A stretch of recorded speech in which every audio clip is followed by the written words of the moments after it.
Okay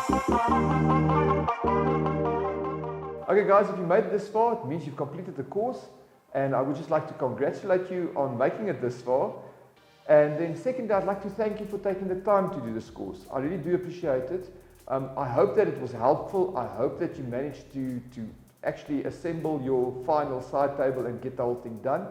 If not, then please try and finish the unit completely. It's absolutely crucial. Once you've done that, please send me some photos. I'd love to see what you guys are up to. I want to see exactly how the course is interacting with the people out there. Now, if you decided to download something from the StockFit website and manufacture that instead of the side table, it's also cool.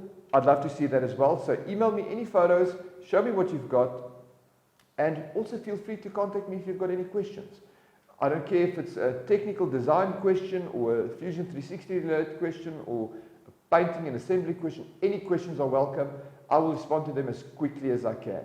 The idea behind StockFit is to get you guys out there to start manufacturing furniture and change the face of interior design and the interior retail furniture sector completely. So together, I'm sure we'll be able to achieve that.